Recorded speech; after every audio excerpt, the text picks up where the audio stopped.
পাকিস্তানের আমলে 1960 সালে সরিষাবাড়ি প্রতিষ্ঠিত হয়। সত্যি জামালপুর জেলা সরিষাবাড়ি থানা সাতারা গ্রামে অঞ্চলে এসে খুব আমার ভালো লাগছে। হ্যালো গাইস, আসসালামু আলাইকুম।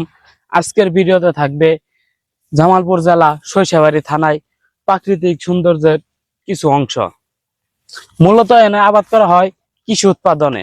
জামালপুর জেলা কৃষি উৎপাদনে বিখ্যাত। এই যে দেখেন আমার পিছনে ধান গাড়ছে, ওই সাইডে আবার ভুট্টা। আসলে জামালপুর জেলা ভুট্টা, ধান, তারপরে মরিচের ডাল সবকিছু নিয়ে বিখ্যাত। আজকের ভিডিওতে সম্পূর্ণ দেখা। এখন আপনাদের দেখাবো এই যে ভুট্টা, আমার সামনে ভুট্টা আছে, এই সাইডে ধান ক্ষেত, এই সাইডে ধান ক্ষেত, মাঝখানে ভুট্টা আবাদ করছে। আপনাদের দেখাবো কলাটা কিরকম হয়।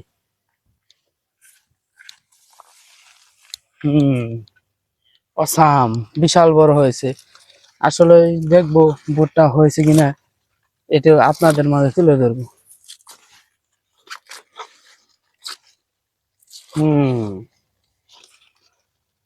দেখতে পারতেছেন ভুট্টা কলা হয়ে গেছে। হয়তো আর কিছুদিনের মধ্যে ওই যে দেখেন আবার ভিতরে পড়ে গিয়েছে। খুব কিন্তু সুন্দর কলাটা, না? খুব সুন্দর হয়েছে কলা। এই যে কলা, এই যে কলা, প্রত্যেকটা গাছে দুইটা করে কলা আছে। এলে আসলে ভুট্টা যখন তুলবে তখন এই আগাল গুলা কেটে দিয়ে তুলে শুকায়ে কৃষকেরা বিক্রি করবে। কৃষকের খেটে এরও তাদের ন্যায্য মূল্য কিন্তু তারা পায় না। দেখতে পারতেছেন এই যে আমার পিছনে একটা মোটর, এই মোটর দিয়ে মূলত পুরো ধান ক্ষেত পানি দেওয়া হয়। এখানে উৎপাদন করতে হলে ধান খেতে পানি দিতে হয়। ভুট্টা, মরিচ সবকিছুতেই এই জিনিসটাকে প্রয়োজন হয়। এই মোটরটাকে সবারই প্রয়োজন। এই যে দেখতে পারতেছেন আরো বিভিন্ন রকমের মোটর সাইড সুইড দেওয়া আছে। জানি না কতটুক দেখতে পারতেছেন, যতটুক পারতাছি ততটুকুই তুলে ধরছি। আসলে আমাদের জামালপুর জেলা সরিষাবাড়ি থানা সাতারা গ্রামের প্রাকৃতিক সৌন্দর্য অমায়িক। আজকের দিনটা এমন লেভেলের রোদ পড়ছে ভাই, সহ্য করার মতো না। দেখতে পারতেছেন আমার শরীর ঘামে গেছে, এত কষ্ট। আপনাদেরকে একটা ভিডিও দিব, জানি না কতটুকু পারবো। যদি ভিডিওগুলো ভালো লাগে। পাকিস্তানের আমলে 1960 সালে সরিষাবাড়ি প্রতিষ্ঠিত হয়। বাংলাদেশ স্বাধীনতা লাভ করার পর 1986 সালে সরিষাবাড়ি উপজেলা প্রতিষ্ঠিত হয়। এই অঞ্চলে মানুষজন মূলত কৃষিকাজ, ব্যবসায়ের উপর নির্ভরশীল। এই অঞ্চলে মানুষজন গরু, ছাগল, আবাদ সবকিছুতেই অনেকটাই খুশি। এই অঞ্চলে এত মানুষ পরিশ্রম করার পরও কৃষক তার ন্যায্য মূল্য পায় না। আমাদের উচিত কৃষকদের ন্যায্য মূল্য দেওয়া, তাহলে কৃষকরা ভালোভাবে আবাদ করতে পারতো। ভাই এত পরিমাণ গরম পড়ছে, আমি কুলাতে পারতাছি না, তাই যাবো এখন এই যে সামনে মোটর, এই মোটরের মুখে যে একটু জোরাবো, জোরা ঠেরা হেরা দেখি সামনে আর কি কি পাই। আপনাদের মাঝে সবই থাকবে। আমি হয়তোবা ট্রাফিক ব্লগারের মতো দেশ বিদেশ ঘুরতে পারবো না। আমি এই গ্রাম থেকে ওই গ্রামে যাব, ইনশাল্লাহ সরিষাবাড়ি সব গ্রামে যাওয়ার চেষ্টা করব।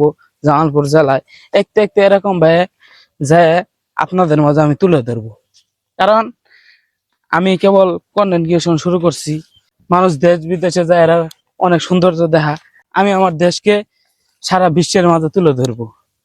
এটা আমার সাতারা গ্রামের কৃষক উৎপাদন সবকিছু আমি আজকের ভিডিওতে তুলে ধরবো। পয়সা আছে এই যে মোটরের ইটাতে। ইন্টারেস্ট বিষয় হলো কি জানেন, এই সাইডেও ধান ক্ষেত, এই সাইডেও ধান ক্ষেত, পিছনেও ধান ক্ষেত, কিন্তু দেখেন একটু জায়গা আছে। এই যে দেখেন পেয়ারা গাছ, তার বাদে এই যে এগুলা কি, এদের ডাঙ্গা, জাতনায়ের গাছ সবই এনেকে ই করছে, গাড়া হয়েছে। এই যে বেগুনের টাল পিছনে, আমার পিছনে তো দেখতে পারতেছেন কলা বুক। খুবই ইন্টারেস্ট। এখন চলে যাচ্ছি এই মোটরবার থেকে অনেকটা জিরে, এখন একটু ভালো লাগতেছে। দেখতে পারতেছেন তো কি প্রচন্ড রোদ, কুলাতে পারতাছি না আমি। এখন যাব সামনের দিকে, যাব যাই একটু রেস্ট টেস্ট নেবো। যাই হোক, আজকের ভিডিওটা এখানে শেষ করে দেব। আর যদি আমার ভিডিওগুলো ভালো লাগে অবশ্যই ইউটিউব চ্যানেলটা সাবস্ক্রাইবার করে দিবেন, লাইক করে দিবেন। আরো নতুন নতুন ভিডিও আপনাদের মাঝে তুলে ধরবো। আপনারা যদি ভালোবাসা দেন তাহলে নিশ্চিত আমার আরো ভিডিও বানাতে আগ্রহ থাকবো। এটা কিন্তু অল্প কিছুদিন আগে ভুট্টা গাড়ছে। দেখেন কিছু কিছু জায়গায় কিন্তু জ্বালাইনি, এই যে দেখেন, এই যে এই সাইড থেকে গেছে, তারপরে ওই যে ওই সাইডে দেখেন কিচ্ছু হয় নাই, বুঝছেন? শুধু আবাদ করলে হয় না, আবাদের যত্ন নিতে হয়। কৃষকেরা খুব কষ্ট হয়ে আবাদ করে। এখন এই যে গাছতলায় বসবো, কুলাতেই পারতাছি না, অনেক একটু জোরাইছি, সামনে আসছি, আবার দেখেন মুখের অবস্থা ঘাইমে ঘুমে শেষ। তার জন্য এই গাছের তলে একটু জোরাবো। সত্যি জামালপুর জেলা সরিষাবাড়ি থানা ছাতারা গ্রামে অঞ্চলে এসে খুব আমার ভালো লাগছে। এই সবাই মানুষের ব্যবহার আমাকে মুগ্ধ করে দিয়েছে।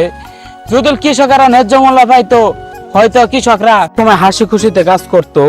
এই যেখানে বসবো, বসে সেইটা। এখন দেখেন, এখন আপনারা যদি এই ভিডিও গুলো ভালোবাসা না দেন, তা হয়তো আমি আর ভিডিও বানাতে ইচ্ছুক হব না। যদি আপনারা ভালোবাসা দেন, তাহলে আমি প্রতিনিয়ত ভিডিও বানিয়ে যাব। ভিডিও বানায় শুধু কথা বলে হয় না ভাই।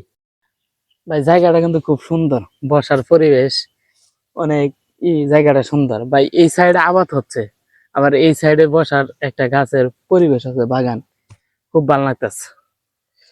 সত্যি বলতে দেশ বিদেশ ঘুরতে পারবো না, আমি যতটুকু পারি এলাকার ভিতরেই তুলে ধরবো। আজকে এই সাইডে তুলছি, কালকে পিছনের সাইডে দেখাবো। একে একে এবার করে আমি একে একে গ্রাম অঞ্চলে যাব। ঠিক আছে ভাই, শুধু চাই আপনাদের ভালোবাসা। আপনারা যদি ভালোবাসা দেন, আমি অনেক দূরে এগিয়ে যেতে পারবো। আমার ইউটিউব চ্যানেলটা সাবস্ক্রাইব করে দিবেন। দেখতেছেন ধান কিন্তু হয়ে গেছে গা, হয়তো বা আর 15-20 দিনের পরে কিন্তু কাটা পড়তে পারে। এটা এটা মনে হয় 28 ধান মনে হচ্ছে। যাই হোক, আজকের মতো ভিডিওটা এই জায়গাতেই শেষ করব। যদি ভিডিওটা ভালো লাগে, অবশ্যই আমার ইউটিউব চ্যানেলটা সাবস্ক্রাইব করে দিবেন, লাইক করে দিবেন, পাশে থাকা বেল আইকনটা ক্লিক করে রাখবেন নেক্সট কোনো ভিডিওর জন্য। সবাই ভালো থাকবেন।